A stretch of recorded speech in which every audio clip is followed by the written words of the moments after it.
도살장에 끌려가는 소의 심정을 아시나요? 소는 자기가 죽게 되는 그 순간을 본능적으로 알고는 안 가겠다고 마지막 발악을 하면서 그렇게 울어댄다고 하죠. 하지만 결국 끌려가서 운명을 다하는 게 그 소의 운명이고요. 제가 딱 그런 심정이었습니다. 일생일 때 가장 중요한 상견례를 해야 하는 날에 저는 정말 도살장으로 끌려가는 소의 심정이었고 당장이라도 도망치고 싶은 심정이었어요. 그럼에도 불구하고 그러지 못한 것은 남자로서 책임질 일을 했으니 반드시 책임을 져야 한다는 마음 때문이었습니다. 그날이 절 구렁텅이로 몰아넣을 인생 최대 함정이라는 것을 미처 몰랐어요. 상견례 장소는 아내가 될 그녀, 성지연의 부모님이 운영하시는 호텔 레스토랑이었습니다. 그러니까 제 예비 처가는 강남에서 호텔을 소유하고 있었어요. 금싸라기 강남 땅에 단 한 평만 가지고 있어도 부러운 일인데 제법 큰 규모의 호텔에다 그 주변으로 주차장은 물론 도로와 인접한 크고 작은 땅이 다 처가의 것이니까 적어도 준재벌 정도는 된다고 보시면 됩니다. 야, 김승필, 너 완전 로또 맞았구나, 로또. 야, 한턱 제대로 쏴야 한다. 제 검사 동기들은 하나같이 그렇게 말했어요. 야, 김승필, 검사 때려치우고 그냥 변호사 사무실 하나 기똥차게 개업해달라고 해. 처가가 재벌인데 그깟 사무실이 대수냐? 와, 진짜 부럽다. 로펌에서 변호사로 일하는 동기들은 또 그렇게 말했습니다. 하지만 그런 말들이 마치 저를 조롱하는 것처럼 들렸어요. 이번에는 도살장에 끌려가는 소보다 더 비참하게 돈에 팔려가는 사람 같았습니다. 아니, 적어도 저를 바라보는 사람들의 시선이 그렇게 느껴졌어요. 마치 제가 돈에 환장한 사람처럼 보였다는 것에 자괴감이 들었습니다. 어쨌든 겉으로는 모두 저를 부러워했고 그런 집의 사이가 된다는 것에 인생 역전이라고 말했습니다. 제가 크게 잘못 산 것도 없는데 인생 역전이라고 하니까 기분이 참 묘했어요. 왜 이렇게 속은 답답하고 뭔가 개운치 않은 건지 그땐 정말 몰랐습니다. 상견례 장소엔 이미 지연과 예비 장인 장모님께서 먼저 와 계셨어요. 예비 장인은 다소 허세가 있는 편이었고 늘 자기 과시를 했습니다. 지갑에 빽빽하게 수표를 넣어 다니면서 괜히 사람들 기를 죽이기도 했고요. 요즘 누가 수표를 들고 다닙니까? 카드 쓰면 되는데. 예비 장모님은 언뜻 푸근한 인상이지만 굉장히 까탈스럽고 도도한 편이었습니다. 백화점 명품 매장을 거의 휩쓸다시피 한다는 소문이 자자했죠. 보통 머리부터 발끝까지 입은 것을 다 합치면 수천만 원 한다는 말도 있었습니다.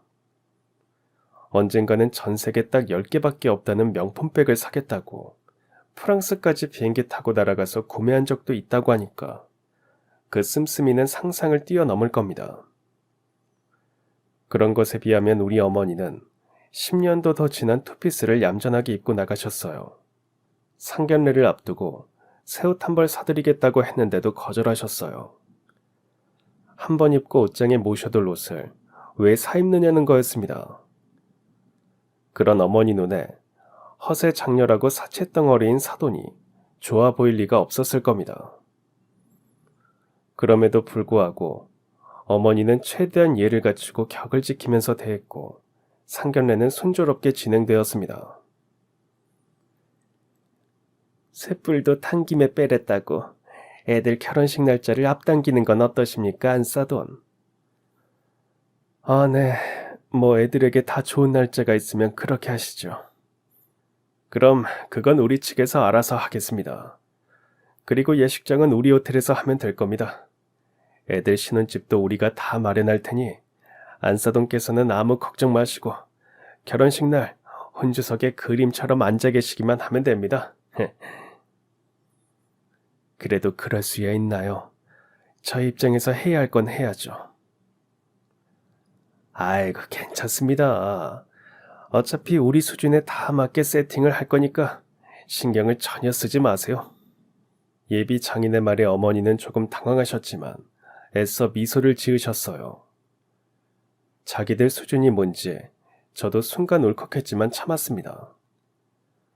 그런데 아까부터 서빙을 해주는 남자 직원이 자꾸만 저에게 눈짓을 하고 뭔가 말하려는 듯 쳐다보는 게 수상했습니다. 에피타이저가 나오고 메인 디시가 나오고 드디어 마지막 후식을 들고 들어온 그 직원은 뭔가 비장한 표정을 짓더니 저를 향해 두 팔로 X 표시를 한 뒤 나갔어요. 도대체 저 사람이 왜 저러나 싶어서 의아하기도 하고 혹시 할 말이 있나 싶어서 자꾸 신경이 쓰였습니다. 화장실 가는 척 상견례장을 나와서 그 직원을 찾아갔어요. 저기요, 왜 아까부터 계속 저에게 눈짓을 하고 이상한 표시를 하고 그러는 겁니까? 혹시 저 모르시겠어요? 직원은 다짜고짜 자신을 모르겠냐고 물어보는데 순간 황당했습니다. 검사님, 저 김동수예요, 김동수. 왜? 절도 혐의로 잡혀온 그 김동수요. 아, 그 김동수요? 네, 그 김동수요. 그러고 보니 아는 얼굴이었습니다. 원래 까무잡잡한 얼굴이었는데 피부가 뽀얗고 머리를 살짝 파마를 한 탓에 몰라봤던 거예요. 동수는 5년 전에 절도 혐의로 잡혀서 검찰로 넘겨졌고 저에게 조사를 받은 아이였습니다. 배고파서 오는 동생들을 주려고 마트에서 빵과 우유를 훔치다 걸렸어요.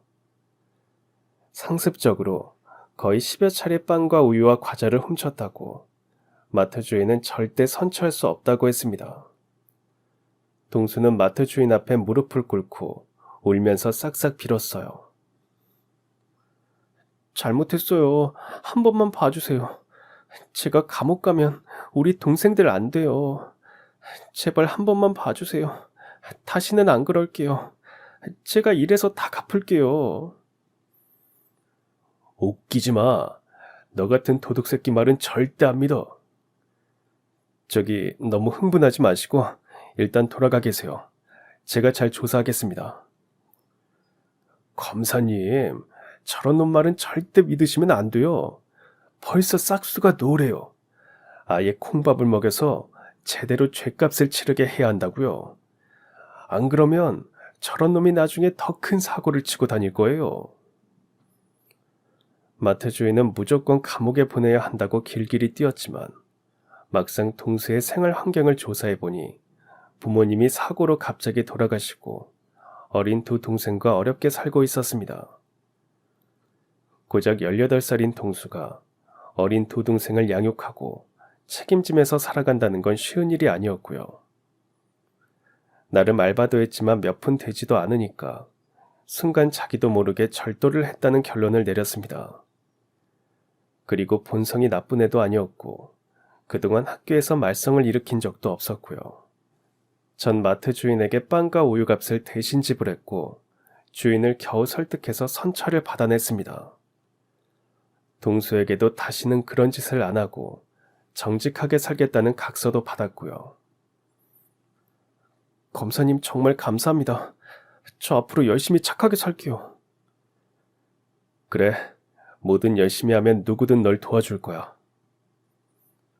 그때 저에게 큰 감명을 받았다면서 삶에 대한 의욕을 불태우더니 곧 취직을 했다고 몇 번 연락이 오다가 끊어졌습니다. 정말 마음 잡았구나, 김동수. 네, 다 검사님 덕분이에요.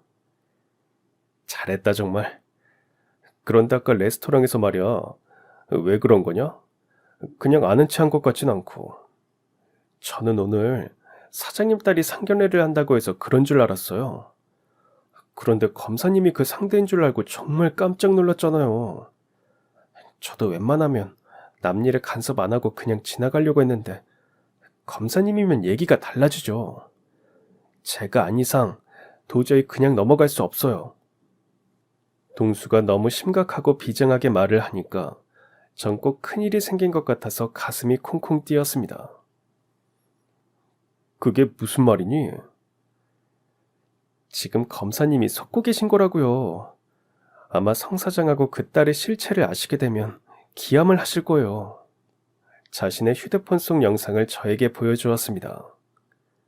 전 그 영상을 보고 너무 기가 막히고 충격적이어서 한동안 말을 잇지 못했고 숨이 막히고 다리마저 후들거려서 하마터면 주저앉을 뻔했어요. 정말 눈이 뒤집히더군요. 당장 상견례장으로 가서 그 여자와 부모의 면전에 그 영상을 보여주고 판을 확 엎어버렸습니다. 여기까지 들어보면 결혼 직전에 파혼한 얘기 같지만 단순한 파혼 얘기가 아닙니다. 세상엔 우연이란 절대 없고 우리가 우연이라고 알고 있는 것도 실은 그 내막을 들여다보면 분명 이유 있는 엇보이거나 인연이라는 것을 지금부터 전 그 얘기를 하려 합니다. 저의 집안과 아내가 될 뻔했던 그 집안과 그리고 저에게 X 표시를 해주었던 김동수까지 이미 만날 수밖에 없었던 인연과 인연이라는 가면을 쓴 채 악연의 쇠사슬로 엮여 있었던 이 놀랍고도 소름 끼치는 얘기를 이제부터 들려드릴까 합니다. 제 아버지는 상고를 나와서 모 은행 대출부 직원으로 일을 했습니다. 성실하고 정직해서 모범 직원상도 여러 번 탔고 윗선의 신뢰도 두터웠어요. 상고 출신이라 간부가 되는데 한계가 있었던 탓에 야간 대학도 열심히 다녔습니다. 물론 좋은 남편이었고 어린 저를 위해 일요일은 피곤함을 무릅쓰고 늘 함께 놀아주셨죠. 동물원이나 식물원, 놀이동산도 틈틈이 함께 가주셨고 휴가 때는 산이며 바다며 제가 가고 싶다고 하는 곳은 어디든 꼭 데리고 다니시려고 애를 쓰시던 아버지였습니다.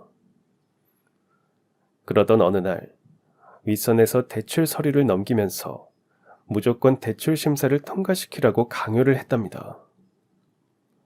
아버지는 아무리 서류를 검토해봐도 대출을 해줄 만큼 담보가 확실하지 않아서 안 된다고 말했지만 윗선의 압력에 못 이겨 결국 대출 심사를 통과시켜 주었대요. 그런데 얼마 뒤 아버지는 부정대출 혐의로 회사에 의해 고소를 당했습니다. 뇌물을 챙긴 윗선의 압력 때문에 할 수 없이 대출을 해주었는데 윗선은 발뺌을 했고 오히려 아버지가 뇌물을 받고 부당대출을 해주었다는 누명을 씌웠습니다. 아무리 억울함을 호소해도 회사는 외면했대요. 결국 아버지는 경찰 조사를 앞두고 스스로 목숨을 끊는 것으로 자신의 결백을 증명하셨습니다.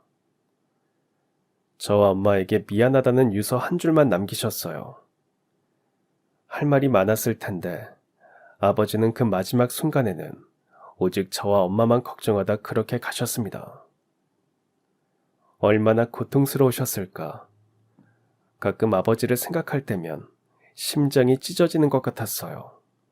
어머니는 아침에 멀쩡히 출근했던 남편이 갑자기 운명을 달리했다는 말에 너무 충격을 받아서 잠시 실성한 듯 헛웃음을 흘리다 당장 아버지에게 압력을 넣었던 윗선을 찾아갔습니다.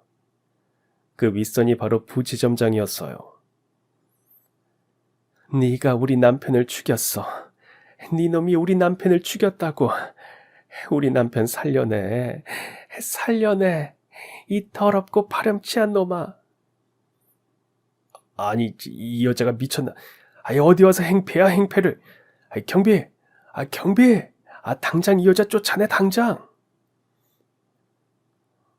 엄마는 부지점장의 멱살을 잡고 늘어졌지만 오히려 미친 사람 취급을 받으며 내쫓기고 말았습니다.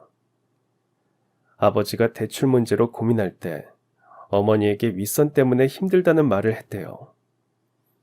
그때 엄마는 절대로 부정한 일은 하면 안 된다고 하셨답니다.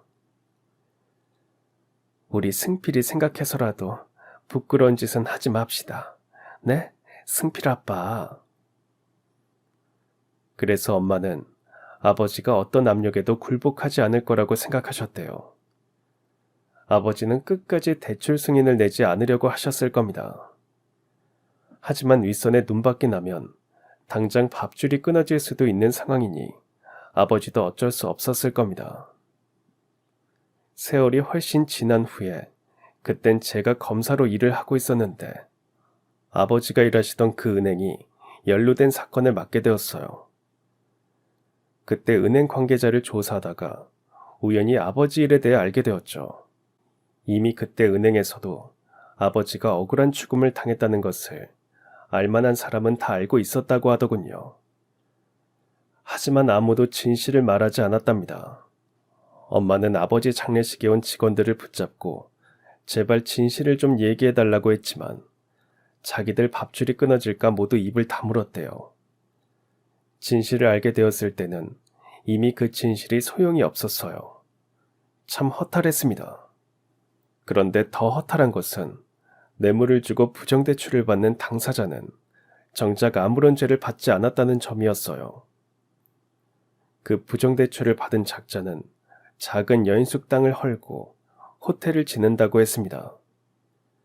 엄마는 당장 그곳으로 찾아가서 책임져 나오라고 고래고래 소리를 질렀지만 되려 경찰의 업무집행 방해죄로 끌려가서 조사를 받았어요.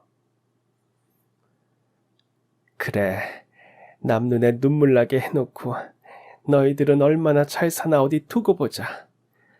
너희들 눈에 피눈물 나는 날이 올 거니까 내가 똑똑히 두 눈 부릅뜨고 지켜볼 거야. 힘없는 자들은 언제나 질 수밖에 없었고 억울해도 진실을 밝힐 수 없었습니다.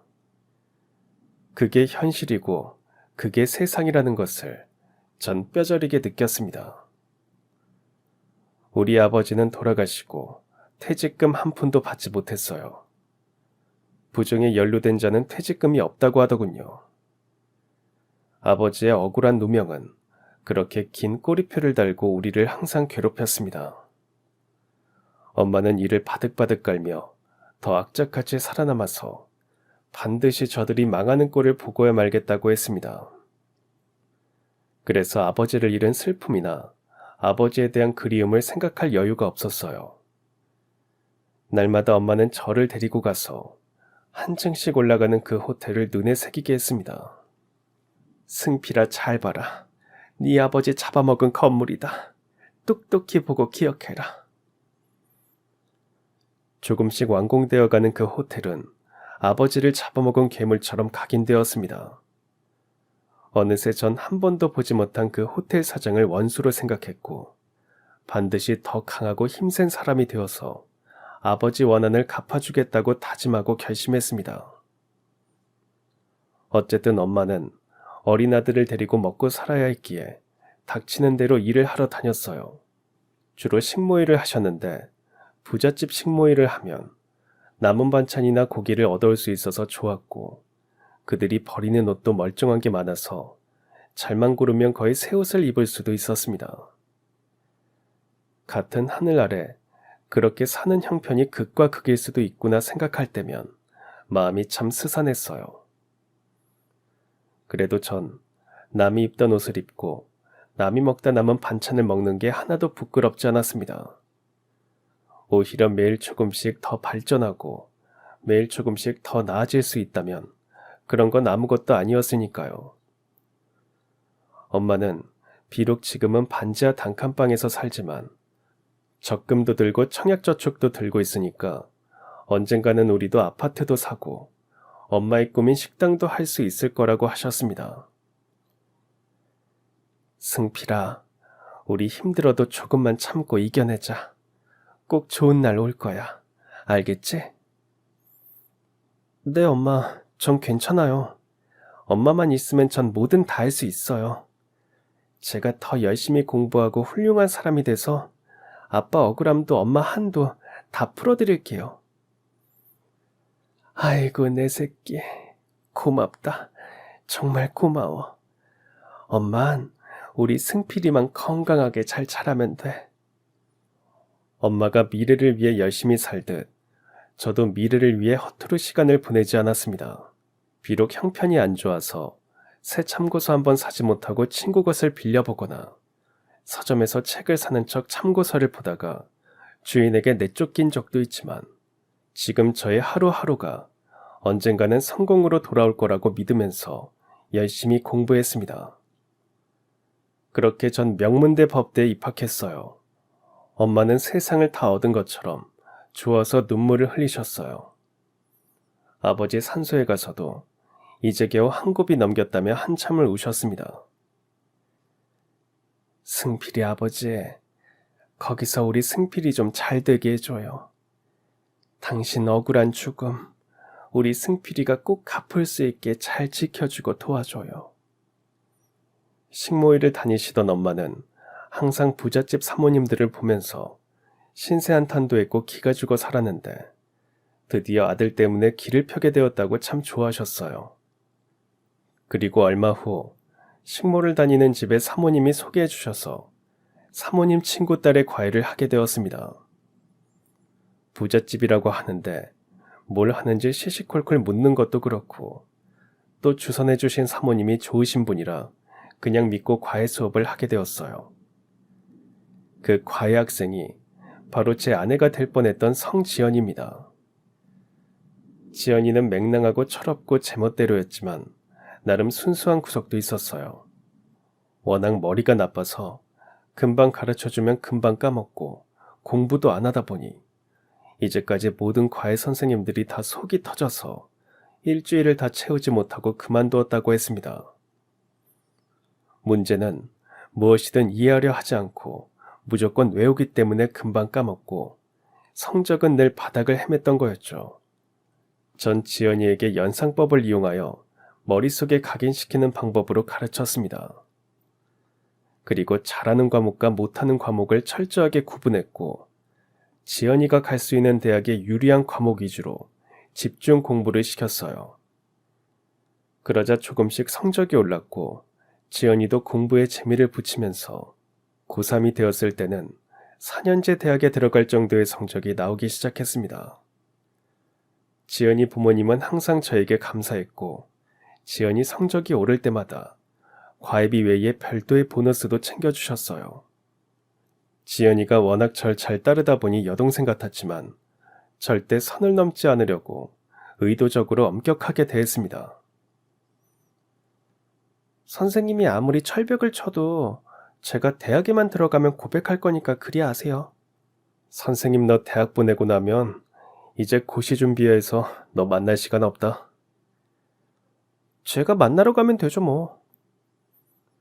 아마 대학 가면 더 멋지고 좋은 남자들 많아서 난 쳐다보지도 않을걸. 두고 보시죠. 전 일편단심이니까요. 대놓고 자기 마음을 표현하는 지연이가 조금 부담스러웠어요. 그래도 입시 마지막까지는 최선을 다해 수업을 했습니다. 그리고 지연이는 입시를 잘 치렀고 성적도 나쁘지 않게 나올 것 같다고 했습니다. 크리스마스를 앞둔 어느 날 문득 지연이 부모님이 그동안 수고했다고 저를 식사 자리에 초대를 하셨습니다. 전 그날 처음 알았어요. 지연이 아버지가 호텔을 운영하고 있었고 그 호텔이 바로 아버지를 부정대출 누명으로 죽게 만든 그곳이라는 것을요. 어느새 잊고 있었던 그 말도 확 떠올랐습니다. 저 호텔은 네 아버지 잡아먹은 건물이다. 그 호텔이 매일 한 층씩 올라갈 때마다 엄마와 저는 그곳을 지나가면서 늘 그렇게 저주의 주문을 외듯 읊조리곤 했었죠. 정작 지연이 아버지는 아무것도 기억하지 못할 겁니다. 자신이 아버지에게 뇌물을 준 게 아니라 그 윗선인 부지점장에게 뇌물을 주었으니까 우리 아버지와는 직접 인연이 없었던 거죠.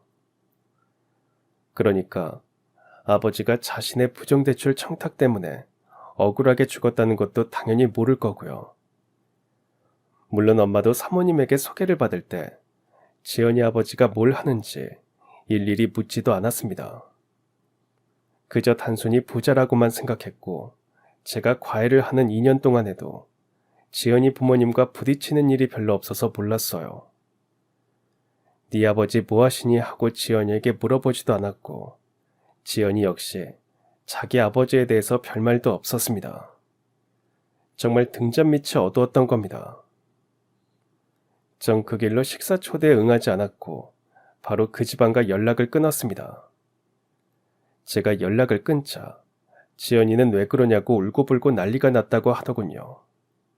엄마는 일하는 곳의 사모님도 무슨 일이냐고 물으셨고 사모님을 통해서 지연이 엄마가 연락을 해왔더랍니다. 저기 승필 선생님 어머니 혹시 우리 지연이가 쌤한테 뭐 실수라도 한 게 있나요?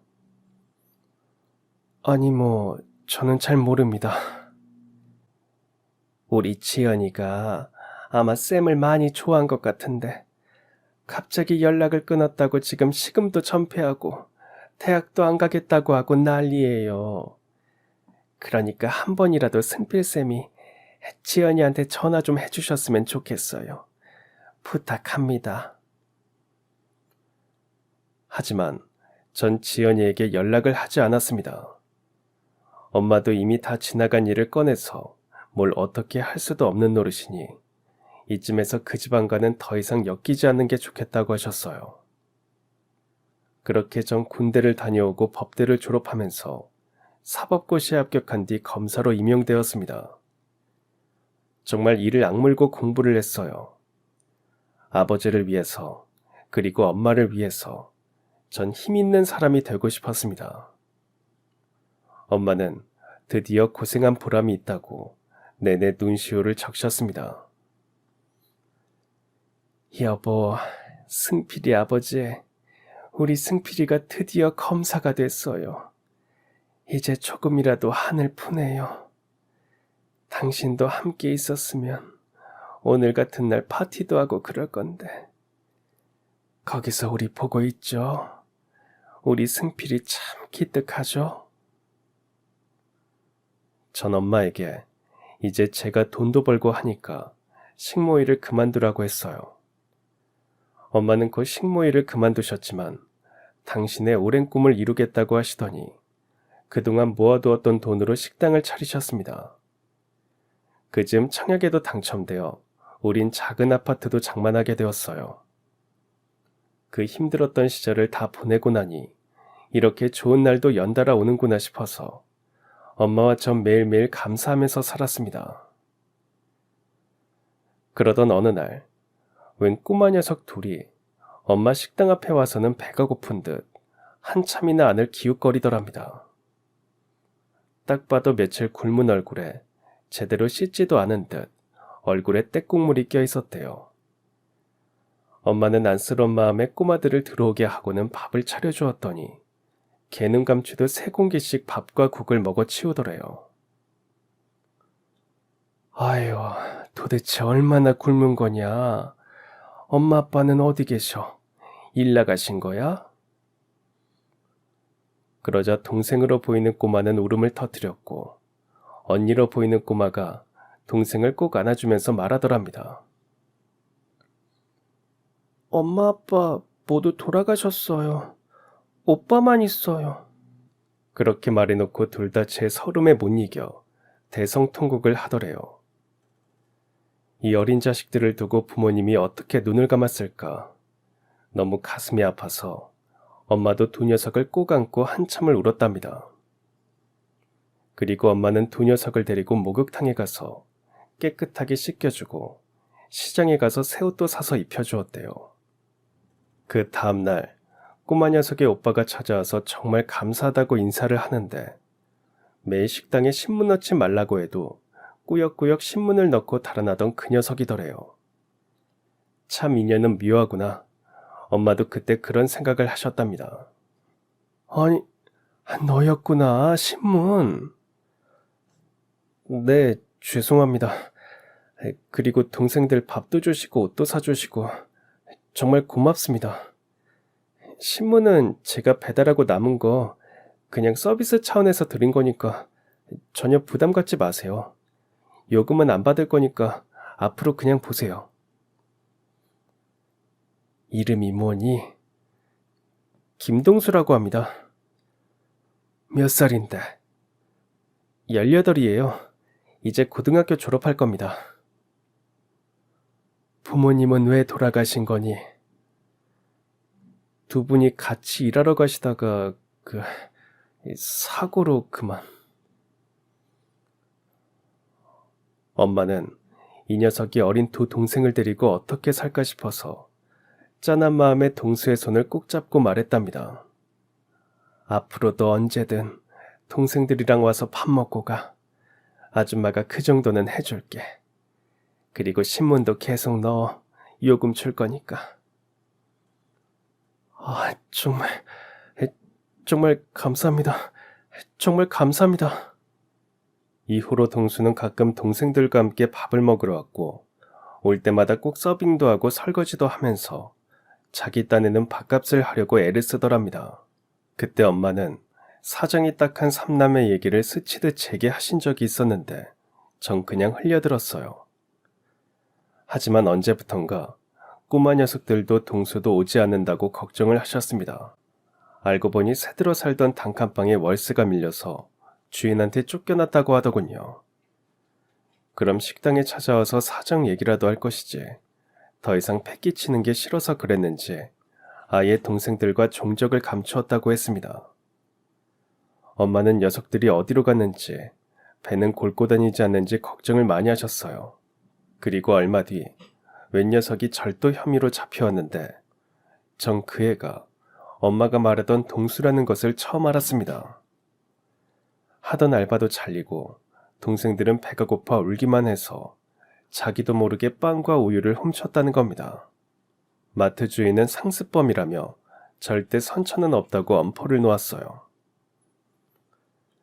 김동수, 너 이러다 절도 혐의로 감옥 가면 두 동생들은 어떻게 할 거야? 아마 고아원에 보내질 수도 있는데 괜찮겠어? 그건 절대 안 돼요. 무슨 일이 있어도 제가 키울 겁니다. 그러니까 네가 바르게 살아야 할 거 아니야. 동생들이 배고프다고 도둑질하면 그 동생들이 널 자랑스러워하겠어? 전 일부러 동수의 자존심을 자극해서 다시는 그런 짓을 안 하도록 부추겼어요. 동생들 배고픈 것만 생각했지 정작 자기는 며칠을 굶었는지도 모르더군요. 마음이 너무 아파서 밥을 시켜줬더니 그릇까지 다 집어삼킬 기세로 먹어치웠습니다.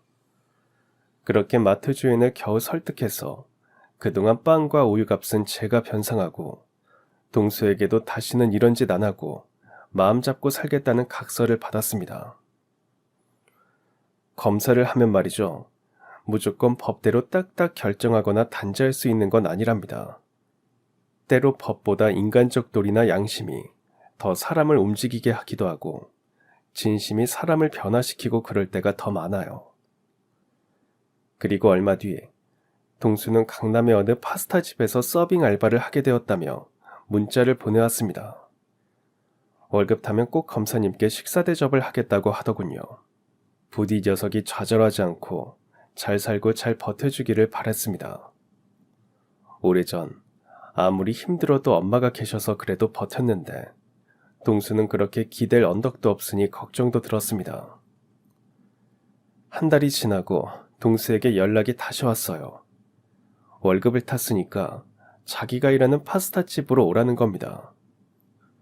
아무리 괜찮다고 말해도 그래야 은혜를 갚고 자기도 마음 편히 지낼 수 있다고 해서 결국 못 이기는 척 파스타집에 갔는데 하필 그날 동수의 막내 동생이 아파서 응급실에 가는 바람에 서로 엇갈렸어요. 온 김에 파스타나 먹고 가자 싶어서 주문을 하고 기다리는데 웬 여자가 다가오는 겁니다. 놀라 보니까 지연이었어요. 정말 예상치 못한 만남이었습니다. 친구들과 파스타 먹으러 왔다가 절 봤다고 하는데 냉정하게 나올 수도 없어서 대충 얘기를 나눴어요. 지연이는 대학을 졸업하고 아직 취직은 못했다고 하더군요. 제가 검사가 됐다고 하니까 자기 일처럼 기뻐하면서 같이 왔던 친구들에게 오래전 자기가 좋아했던 과외쌤이라고 소개까지 시키는 겁니다. 오빠, 결국 만날 인연은 반드시 만난다는 말이 맞아요. 제가 얼마나 오빠를 그리워한 줄 아세요? 근데 그때 왜 그렇게 냉정하게 연락을 끊었던 건데요. 진짜 그때만 생각하면 저도 오빠 다시는 안 볼 생각이었어요. 이제 다 지나간 일인데 잊어. 맞아요. 다 지나간 일은 있고 우리의 새로운 시작을 위해서 건배해요. 제멋대로인 건 여전했어요. 홀짝홀짝 술을 마시더니 급기야 자기 집까지 바래다 달라고 생떼를 썼습니다. 대리를 부르라고 해도 막무가내여서 그래, 오늘만 보고 안 볼 건데 싶은 마음에 데려다 줬어요. 그런데 그게 악연의 시작이 될 줄 누가 알았을까요? 다음 날부터 지연이는 매일 제가 근무하는 검찰청을 찾아오기 시작했습니다. 하는 일도 없이 놀고 먹으니까 시간은 엄청 많고, 아버지가 부자니까 돈도 엄청 많고, 하루 종일 검찰청 주위를 배회하다가 점심시간이 되면 쪼르르 달려와 저를 붙잡고 점심을 사겠다고 하질 않나. 제가 외면하니까 제 동기들과 어느새 친하게 지내면서 저를 곤란하게 하질 않나. 이래저래 너무 성가셔서 죽겠는 거예요. 야, 김승필, 너 언제 국수 먹여줄 거냐? 매일 찾아오는 아가씨 있다며. 와, 그 아가씨 엄청 부자라며? 강남 호텔 사장 딸이라며. 동기는 물론 선배들도 저만 보면 국수 타령을 했습니다. 도저히 이대로는 안 되겠다 싶어서 하루는 지연이를 앉혀놓고 정말 진지하게 모진 소리를 했어요. 성지연, 너 나한테 여자 아냐? 여자로 보인 적 단 한 번도 없어. 그러니까 괜히 상처받지 말고 이쯤에서 그만해라. 더 나가면 진짜 화낼 거야. 여자로 안 봐도 괜찮아요. 그냥 오빠가 절 만나기만 하면 돼요. 그 순간 목까지 아버지 얘기가 훅 올라왔지만 참았습니다. 차마 우리 아버지가 지연이 아버지 때문에 억울하게 죽었다는 말은 못했어요. 두 양반이 서로 직접적으로 얽힌 게 아니다 보니 딱히 원수이긴 한데 또 원수라고 말하기도 애매해서 최대한 냉정하고 객관적으로 마음을 단념시키려고 했습니다. 알겠어요.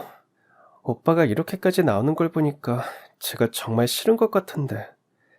저도 저 싫다는 사람한테 매달리고 싶지는 않아요. 대신 오늘만은 같이 밥도 먹고 술도 마셔요. 오늘이 마지막이니까. 죽은 사람 소원도 들어준다는데 그깟 소원 못 들어주겠어요. 그래서 밥도 먹고 술도 마셨습니다.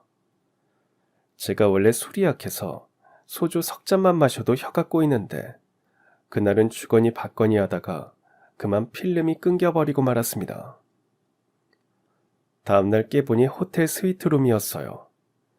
그것도 지연이 아버지 호텔이었습니다. 정말 난감했어요. 간밤의 일이 하나도 기억이 안 나는 거 아닙니까? 더 황당한 건 바로 지연이와 한 침대에 누워 있었다는 겁니다. 전 지연이가 깨기 전에 어서 가야겠다고 옷을 챙겨 입는데 갑자기 지연이 아버지가 문을 열고 들이닥쳤습니다. 그대로 얼어붙고 말았어요. 지연이 아버지 말은 간밤에 지연이가 술 취한 저를 데리고 호텔에 왔고 둘이 하룻밤을 보냈다는데 전 정말 하나도 기억이 안 났습니다.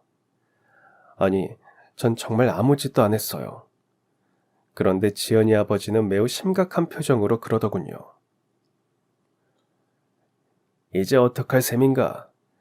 아니, 책임질 일을 했으면 책임을 져야지. 우리 지연이 남자 손 한 번 안 잡아본 애야. 그런 애와 동침을 했는데 설마 모른다고 시치미를 떼는 건 아니지? 그것도 검사가 말이야. 아니, 전 정말 아무 짓도 안 했습니다. 에헤이, 그렇게 발뺌한다고 될 문제가 아니야. 지난밤에 자네가 뭘 했는지 호텔 CCTV를 보면 다 찍혀 있을 건데 왜 그러나? 하지만 전 통 기억이 안 납니다. 아니, 제가 그럴 리는 없어요. 정 그렇다면 뭐 할 수 없지. 내가 직접 자네 어머니를 만나 뵙고 사실을 말하든지. 그게 아니면 검사가 이런 식으로 딸 인생을 망쳐놓고 발뺌한다고 어디 제보라도 해야지. 아휴, 딸 가진 부모가 죄인이라고 그냥 좋게 해결하려고 했더니 어쩔 수 없지. 아니, 지연이 아버님, 제가 발뺌하는 게 아닙니다. 제가 책임질 일을 했으면 책임지겠습니다. 술이 원수라고 하더니 정말 아무것도 기억나지 않는 지난밤의 그 한순간들이 결국 절 구렁텅이로 몰아넣었고 전 지연이를 책임지기로 했습니다. 호텔 CCTV를 보여달라고 하기에도 좀 민망했어요. 명색이 검사가 그렇게 품위가 떨어지는 행동을 했다는 게 제 스스로도 실망스러웠습니다. 어머니에게 도저히 뭐라고 말을 해야 할지 고민이 깊었어요. 지연이 아버지는 어서 상견례를 하자는데 전 알겠다는 말만 하고 이런저런 핑계를 댄 채 미루고 있었습니다. 그러던 지연 아버지는 어느 날 저를 부르시더니 사업을 하는 자기 친구가 조세포털 혐의로 검찰 조사를 받게 되었다면서 저더러 윗선에 말을 좀 잘해달라는 겁니다. 아버님, 그런 일은 부정청탁입니다. 들어드릴 수 없습니다. 죄송합니다. 그러더니 또 어느 날은 자기 지인이 폭행 혐의로 검찰에 고발을 당했다면서 직접 처리를 좀 해달라는 겁니다. 그렇게 시작해서 온갖 청탁을 하기 시작했어요. 전 그때마다 단호하게 거절을 했는데 매번 서운해하시는 겁니다. 이제 곧 가족이 될 텐데 자네 너무하는 거 아니야? 결국 전 검사를 그만두었어요. 곧 가족이 될 텐데 제가 계속 검사로 있으면 매번 그런 식으로 청탁을 할 게 뻔했고 저도 모르게 잘못을 저지를 수도 있다고 생각했습니다. 아버지 당신도 절대 부정한 일을 안 하려고 하셨지만 윗선의 강압에 못 이겨 할 수밖에 없었고 결국 억울하게 돌아가셨잖아요. 저도 그렇게 되지 말라는 법은 없었습니다. 무엇보다 장차 장인이 될 분의 부탁을 계속 거절하는 것도 할 짓이 아니었어요. 차라리 제가 그런 자리에 있지 않으면 더 이상 청탁을 안 할 것 같았습니다. 그리고 어머니께 지연과의 일을 솔직하게 말씀드렸습니다. 엄마는 깊은 한숨을 쉬셨어요. 죄송합니다, 어머니. 정말 실망시켜드려 죄송해요. 아니다. 어쩌겠니. 그게 인연이라면 어쩔 수 없이 받아들여야지 뭐. 네. 정말 어머니 볼 면목이 없습니다. 아버지께도 너무 죄송하고요. 그래도 그쪽에는 아버지 얘기는 하지 말아라. 이미 세월도 많이 지났고 이제 어차피 가족으로 묶일 건데 그런 거 알면 서로 괜히 부담스럽다. 그날 어머니는 혼자 조용히 아버지 산소를 다녀오신 듯 했습니다. 원수의 딸과 결혼해야 하는 제 심정도 그랬지만 그런 며느리를 맞아야 하고 그런 사돈댁과 평생 가족이 된다는 사실이 참 기가 막혔을 것 같아요. 그렇게 상견례를 하게 되었습니다. 전 정말 도살장에 끌려가는 심정이었습니다. 어머니도 그쪽 집안이 마음에 들지 않았고 심경이 복잡하실 텐데도 겉으로는 담담하려고 무척 애를 쓰셨어요. 지연이 호텔 레스토랑에서 상견례를 했는데 그 호텔 복도를 걸으면서 아버지 생각이 참 많이 났습니다. 아버지를 죽음으로 몰고 간 건물. 언젠가 어머니는 어린 저를 데리고 와서 이 호텔이 한층 한층 올라갈 때마다 그렇게 상기를 시켜주셨죠. 그리고 저도 이 건물을 보면서 반드시 힘 있는 사람이 되겠다고 했는데 그 모든 게 다 허사가 되는 것 같아서 마음이 참 아프고 슬프고 그랬습니다. 그래도 이제 가족이 되는 거니까 좋은 생각만 하자고 어머니도 저도 서로 다독였어요. 예비장인은 호텔 얘기를 늘어놓으면서 한 해 매출이 얼마라고 얘기하고 특히 레스토랑 음식이 기가 막혀서 외국에서도 많이 온다며 연신 자랑을 했습니다. 셰프도 외국의 유명한 호텔에서 일했다면서 직접 불러서 인사도 시키고 그랬어요. 레스토랑 음식은 다 깔끔하고 맛도 좋았습니다. 분위기도 나쁘지 않았어요. 그런데 식사 내내 서빙을 해주는 직원이 계속 저를 쳐다보면서 눈짓을 하는 겁니다. 어디서 본 듯 낯이 익기도 한데 딱히 누군지 기억은 나지 않았어요. 처음 한두 번은 그냥 그러려니 하고 넘어갔지만 디저트를 놓고 나가면서 저를 향해 두 팔로 X 표시를 하는 겁니다. 도대체 왜 저러는 건지, 무슨 의도가 있는 건지 하도 이상해서 화장실 가는 척 나왔다가 그 직원을 찾아갔습니다. 그랬더니 다짜고짜 자기를 모르냐고 했고 앞에서 말했더니 그 직원은 절도 혐의로 저에게 조사를 받았던 김동수였어요. 그리고 마음을 잡고 파스타집에 취직을 했고 월급날 식사 대접을 하겠다고 해서 만나러 갔지만 그날 동생이 응급실에 실려가는 바람에 결국 만나지 못했던 바로 그 김동수였습니다. 김동수. 정말 반갑다. 이제 정말 마음 잡았구나. 네, 이게 다 검사님 덕분이에요. 그래서 아까 계속 눈짓을 한 거야? 나 알아보고? 그런 것도 있지만 그것보다 검사님이 꼭 아셔야 할 게 있어요. 동수는 오늘 사장과 그 딸이 상견례를 한다고 해서 웬만하면 자기도 남일에 간섭 안 하려고 했는데 사장 딸 상대가 저라는 걸 아는 순간 머리끝이 쭈뼛 서더랍니다. 자기가 새 출발할 수 있게 도와준 은인이 인생 최대의 함정에 빠지는 것을 절대 그냥 볼 수 없다고 생각했대요. 이거 좀 보실래요? 그렇게 동수는 동영상 몇 개를 보여주었습니다. 그 영상은 지연이의 2번의 약혼식과 2번의 결혼식 영상이었어요. 전 깊은 충격에 빠졌고 망치로 머리를 얻어맞은 듯 멍해졌습니다. 이 영상 사실이야? 네, 약혼식도 결혼식도 모두 이 호텔에서 했어요. 2명의 신랑은 검사와 변호사였습니다. 모두 결혼하고 무슨 이유에서인지 알 수 없었지만 1년 안에 다 헤어졌다고 했어요. 약혼과 결혼 모두 이 호텔에서 했고 직원들이 전부 도우미로 동원되었답니다. 그때 동수는 영상 촬영 도우미를 했는데 그래서 영상 파일을 가지고 있었던 거고요. 그런데 예비장인은 지연이가 초혼이라고 말했고 저에게 책임지라고 했습니다. 만약 제가 발뺌을 하면 언론에도 알리고 하겠다고 협박도 했어요. 가만 생각해보면 그때 제가 술에 취해 정신을 잃은 것도 이상했습니다. 맥주 한 잔에 소주 2잔째였는데 필름이 끊겼고 지연이와 함께 호텔로 가서 하룻밤을 보냈다는 것도 모두 의심이 갔음에도 불구하고 전 무조건 책임지겠다는 생각만 했습니다. 모든 사실을 알게 된 전 눈에서 불꽃이 일었고 이것들을 어떻게 해야 할지 온몸이 부들부들 떨렸습니다. 그렇게 전 그들 앞에 동영상을 보여주었어요. 처음에는 당황하고 사색이 되더니 곧 뻔뻔하게 잡아떼는 겁니다.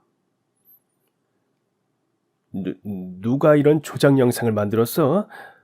자네, 우리 지연이랑 결혼하기 싫어서 이러는 거야? 그럼 조작인지 아닌지 정식으로 수사 의뢰하면 되겠네요. 뭐? 이게 정말... 이 결혼 무효야, 무효. 너 우리 딸 신세 망친 거 내가 가만히 있을 줄 알아? 너 두고 봐. 그렇게 말하더니 갑자기 3사람은 모두 도망치듯 상견례장을 빠져나갔습니다. 엄마는 이게 무슨 일이냐고 털썩 주저앉으셨어요. 엄마 죄송해요. 제가 좀 더 알아봤어야 하는데. 아휴, 정말 악연이다, 악연. 그렇게 전 그들에 대해서 조사를 시작했습니다. 지연이 아버지는 상습적으로 검사나 변호사 사이만 골라서 지연이를 결혼시켰더군요. 지연이도 그 일에 적극적으로 동참을 했는지 아님 세뇌를 당해서 끌려다녔는지는 알 수 없었습니다. 암튼 그렇게 지연이를 검사나 변호사와 결혼을 시킨 뒤 뭔가 이권에 관여하려다가 틀어지자 어김없이 지연이와 이혼을 시켰습니다. 그런데 사익감의 공통점은 그것뿐이 아니었습니다. 모두 홀어머니에 가난하거나 평범한 집안이었어요. 자신들이 마음대로 좌지우지할 수 있다고 생각한 집안들과 사돈을 맺었습니다. 결혼하고 1년 안에 헤어졌으니까 혼인신고도 하지 않았고 그래서 지연이 호적이 깨끗했던 겁니다. 물론 저는 지연이 전 남편들도 어렵게 만나서 정황을 들었고 증언도 확보했습니다. 그리고 그날 지연이와 술을 먹고 필름이 끊긴 것도 분명 술에 약을 탔을 거라고 전 남편들이 말하더군요. 수법도 똑같았습니다. 일단 홀어머니의 평범한 집안의 검사나 변호사를 골라서 지연이와 만나게 하고 적절할 때 술에 약을 타서 필름을 끊기게 한 뒤 호텔로 데려와서 하룻밤 보낸 것처럼 꾸민 뒤 무조건 책임지라고 하는 패턴이 동일했습니다. 결국 전 혼인빙자 사기 혐의로 수사를 의뢰했습니다. 알고 보니 이미 지연 아버지는 모 지방의원에게 뇌물을 주고 지방에 호텔을 건립하려다 발각되어 조사를 받고 있었습니다. 아마 제가 지연이와 결혼을 했다면 분명 그 사건의 변호를 맡으라고 했겠죠. 정말 생각할수록 치가 떨리고 분통이 터졌습니다. 제 불찰도 있었어요. 그런 애인 줄도 모르고 잘 말해서 돌려보내려고 했던 제가 한심하다는 생각도 들었습니다. 사람의 성의와 호의를 그렇게 악의적으로 이용하는 사람들이 의외로 많다는 것도 새삼 알게 되었고요. 그렇게 모든 일이 끝났습니다. 지연이 아버지는 사기와 부정청약 혐의로 실형을 선고받았어요. 호텔도 곧 매각한다는 소문이 나돌았습니다. 그러거나 말거나 이제 정말 우리와는 아무 상관없는 사람들이니 신경을 끄기로 했어요. 전 곧 변호사 개업을 했습니다. 그리고 구렁텅이에서 저를 건져준 동수와 동생들, 엄마까지 모두 모여서 회포도 풀었습니다. 배가 고파서 식당 안을 물끄러미 들여다보던 그 두 꼬마 녀석들을 다시 보니 엄마는 반가운 마음에 눈시울을 붉히셨어요. 아줌마가 그때 우리 목욕탕에 데리고 가서 목욕도 시켜주시고 옷도 사주시고 그 은혜 꼭 갚아드리고 싶었어요. 정말 감사합니다. 벌써 네 오빠가 다 갚았다. 네 오빠 아니었음 우린 아주 큰일 날 뻔했단다. 김동수, 정말 고맙다. 이 은혜 어떻게 다 갚지? 차차 갚으세요. 세월도 많은데. 뭐야? 이 녀석 넉살 좀 보소. 뭐 정 그러시면 아줌마가 맛있는 밥 해주시면 되겠네요. 당연하지. 언제든 무조건 와. 너희들은 대환영이다. 따지고 보면 얽히고 설킨 인연이 악연이 되기도 하고 은연중에 서로에게 은인이 되기도 하는 게 인생이라는 생각을 새삼 하게 됩니다. 아버지는 지연이 아버지와는 일면식도 없었지만 그 사람 때문에 결국 억울하게 돌아가셨어요. 전 그 집에 과외를 하러 갔다가 지연이와 엮였고 결혼까지 할 뻔했습니다. 엄마는 식당에 찾아온 배고픈 아이들의 밥을 챙겨주었고 그 아이들의 오빠 동수는 저에게 조사를 받고 새 출발을 했죠. 그리고 어느 날 전 동수의 초대를 받고 파스타집에 갔다가 다시 지연이를 만나게 되었고요. 그리고 상견례 장소에서 다시 전 동수의 도움으로 드디어 악연의 고리를 끊을 수 있었습니다. 그래서 사람은 착하게 살아야 한다고 하나 봅니다. 우리가 살아가는 그 모든 순간에 언제 어느 때 누구와 만나질지 어떻게 인연이 되고 악연이 되어서 서로를 배신하고 서로에게 힘이 될지 아무도 모르니까요. 사는 날까지 양심을 지키고 도리를 지키면서 선하게 살아야 한다는 것이 진리라고 생각합니다. 어느새 다시 세월이 더 흘렀습니다. 전 동수와 그 동생들을 피부치처럼 생각하면서 잘 보살피며 지내고 있어요. 그리고 동수는 조리사 자격증을 따서 엄마 식당에서 주방장으로 일을 합니다. 동수 동생들도 열심히 공부해서 모두 명문대에 입학했고요. 힘들었던 시절 생각하면서 전 늘 주변의 약자를 위해 조금이라도 힘을 보태는 변호사로 열심히 살아갑니다. 그럼 지금까지 사연 들어주셔서 감사합니다. 사연이 재밌으셨다면 구독과 좋아요 부탁드려요. 감사합니다. 안녕히 계세요.